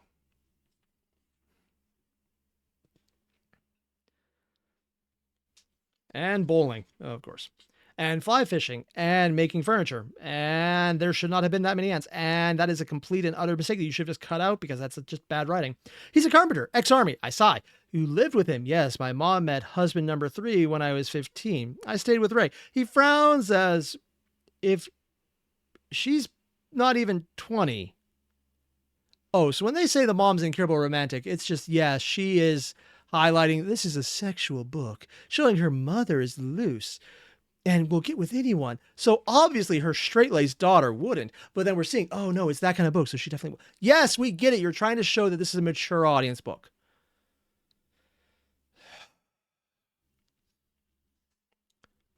Incurable romantic. No, that's just someone with commitment issues, but who doesn't like to be alone, but doesn't understand how to be with someone. It's called not growing up. It's a teenager in an adult's body, which is apparently perfect for the character's daughter as well. The Broken Mask you're going for Moonshine? That might work. But I've heard absinthe is the preferred book of choice to make... Sorry, the preferred drink of choice when trying to forget this. It's illegal in this country as far as I know, although that might have been lifted. Either way, I won't find out, mostly because I don't have the spoon with sugar to drop it over, because that's apparently how you're supposed to drop it from the bottle. I've never done it because I'm cheap. Also, I have no taste for the more exotic alcohols. They just burn and I don't actually get any flavor off them. Yeah, my tongue's not that refined.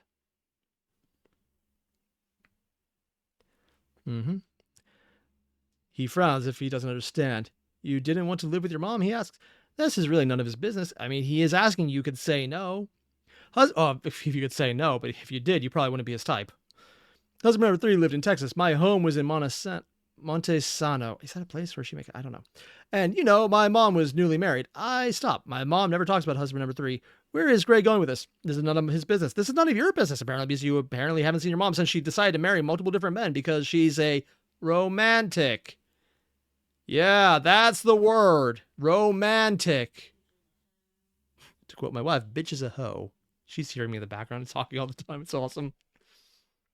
For show. Where is Greg going with this? This is none of his business. 2 can play at this game. Oh, I'm sure. Tell me about your parents, ask. He shrugs. My dad's a lawyer. My mom's a pediatrician. Ooh. They live in Seattle. He lives in... I guess they're rich. That makes sense. Oh, he's had an affluent upbringing. Did you literally just understand this now? My God. The rich person is rich. I am the shock.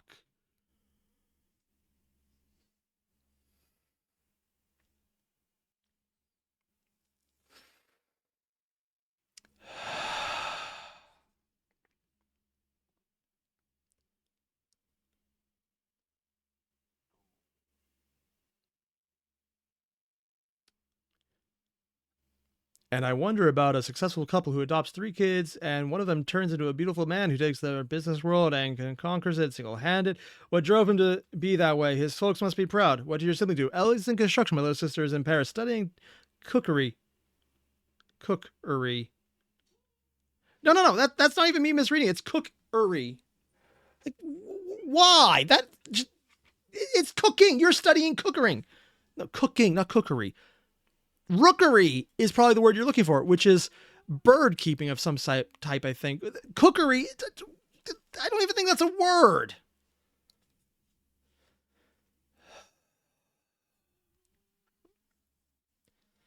Okay, we're good.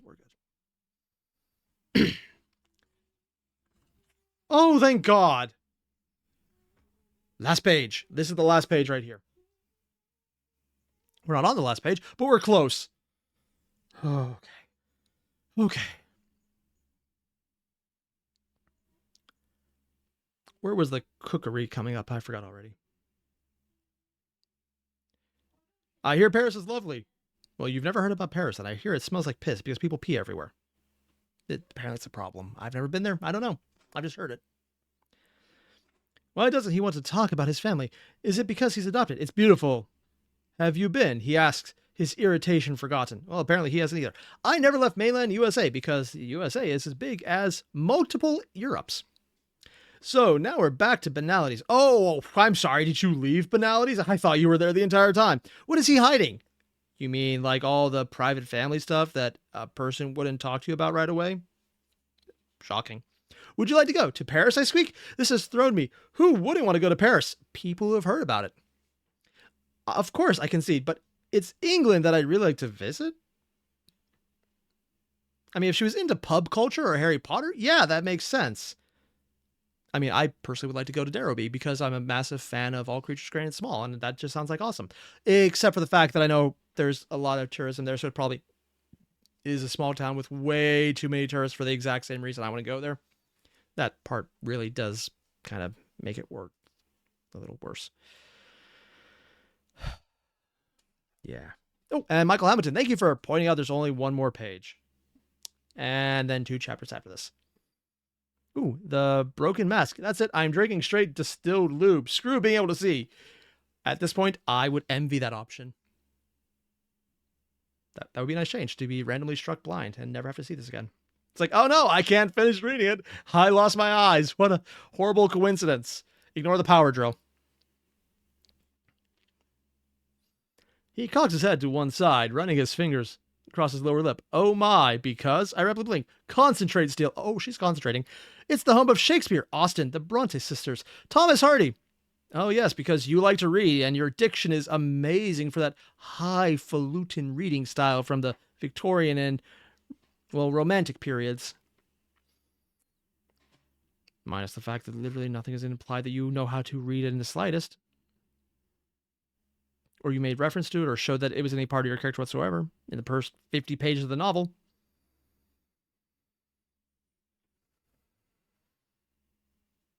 And Natasha got gaming. Go to England to see if you can talk English to someone. The key here is if you go to the pub, they will believe it's English. Because there's going to be enough people drunk. They're like, oh, you paid for a round? Oh, yeah, mate, that's great. I have no idea what accent that was. I'm assuming it was offensive. But I'm an American and it would be offensive to the British, so I'm probably okay with that. And they probably expect it at this point. Like to see the place of those people to write such wonderful books. Let's talk about literary greats. Reminds me that I should be studying. I glanced at my watch. I better go. I have to study. For your exams, yes, they start next Tuesday. Where's Miss Kavanaugh's car? In the hotel parking lot. I'll walk you back. Thank you for the tea, Mr. Gray. Because he walked 4 blocks to get Twinnings from a bag. Because you know what would be really crazy? Going to Portland, Washington, but not the actual Portland that's in Washington, and getting a brand of tea you can buy in Walmart or a 7-Eleven. A high-end 7-Eleven, but still a 7-Eleven. It was actually a nice find when I found it there. I was quite okay with it.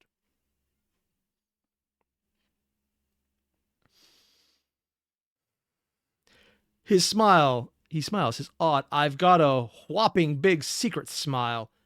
That you're a dumbass? Oh, I don't think that's a secret, lady. You're welcome, Anastasia. It's my pleasure. Come.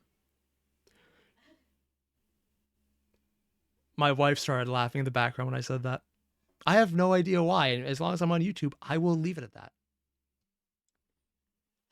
He commands and holds his hand out to me. I take it, bemused, and follow him out of the coffee shop. We stroll back to the hotel, and I'd like to say it's a companionable silence. He at least looks his usual calm, collected self. As for me, I'm desperately trying to gauge how our little coffee morning has gone. Considering the conversation, boring. You are boring. You said nothing of value.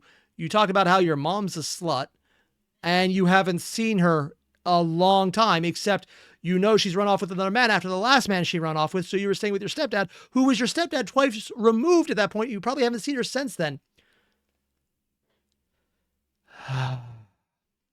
Solo Gotcha Studio. Nope, the BDSM community hated this book. I think they were right. But it shouldn't just be the BDS community. It should also be anyone who knows how the English language is supposed to be used. Or, you know, would like to learn how. Or has self-respect. Or knows how to read. Or, you know, let's be honest. If you bought this book for the sex stuff and you skip to it because it's like, ooh, this is dangerous and dark. Nice. Cool, you do you. But if you decide to read up through all of this and you got invested in the characters through this, I am afraid of you. There are lines. This is one of them.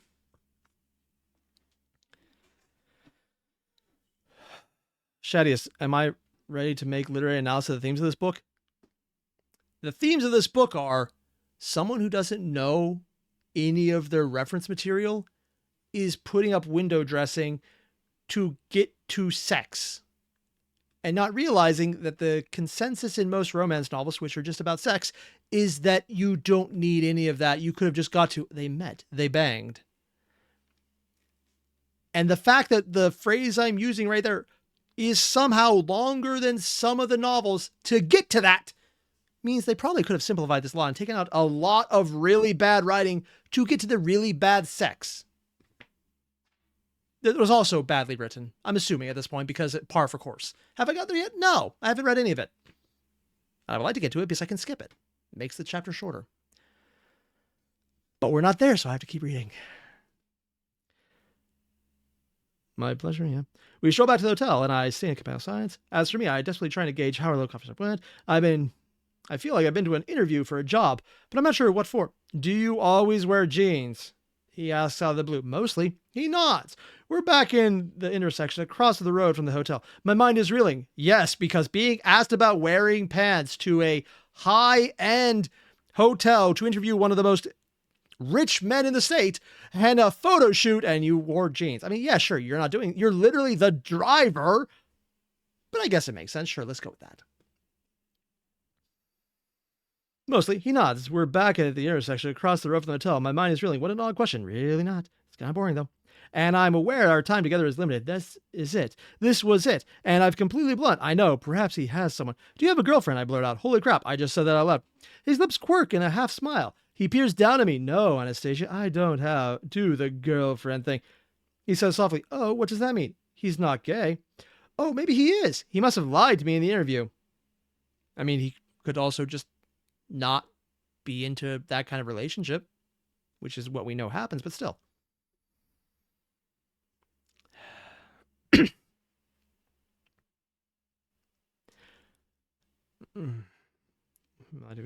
After and for a moment, oh, thank God, it's the final page. Think he's going to follow up with some explanation, some clue to the cryptic statement, but he doesn't. I have to go. I have to try and resemble my thoughts. I have to get away from him. I walk forward and I trip, stumbling headlong into the road. Well, I guess she died. Book's over. We're not that lucky. Shit, Anna. Yes, I know, she is a shit character. Gray cries. More shout. Cries would be more, Anna! After you already got hit. He tugs the hand he's holding so hard that I fall back against him, just as a cyclist whips past, narrowly missing me heading the wrong way up the one-way street. It's a freaking bicycle! Who the fuck cares? You're gonna do more damage to that guy. I mean, like, oh my God, he saved me from a bicyclist going the wrong direction. I judge the writer more for that one section than the rest of this. That's not even an insult. It's like, oh my God, he saved me from a car. No, he saved me from a bicycle. Who the fuck cares? And next, the bread was moldy, so I threw it out. It was a hard job, but somebody had to put it in the trash.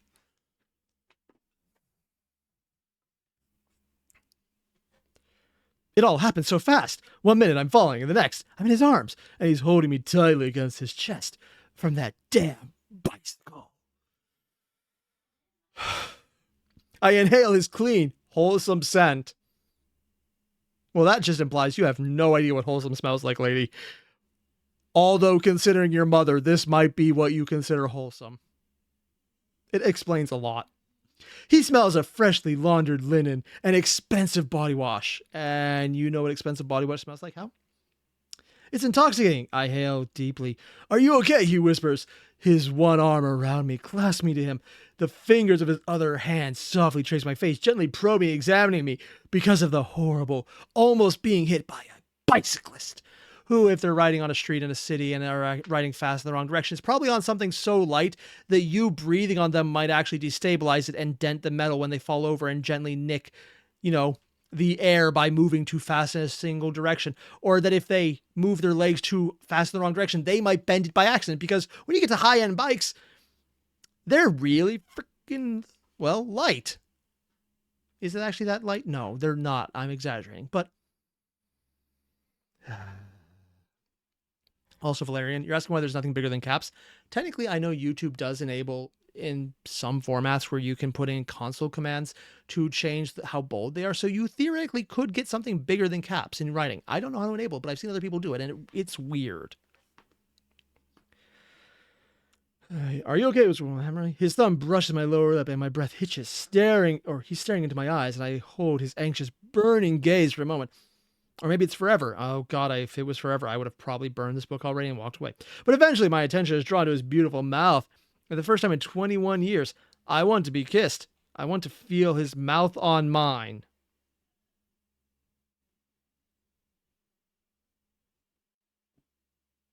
Yes, because nothing says, love me, like being afraid of the big bad bicycle. Oh, I get it. They're trying to say she's a bike. She's afraid of the bike that her mother was described as. She can't go down that dark path of fucking over her own life, so she decides to go down the light path of fucking over her own life.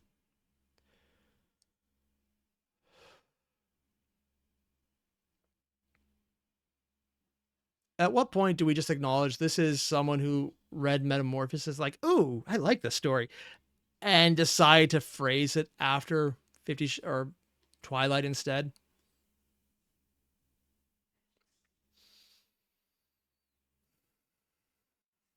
I hate everything about this, but it is done.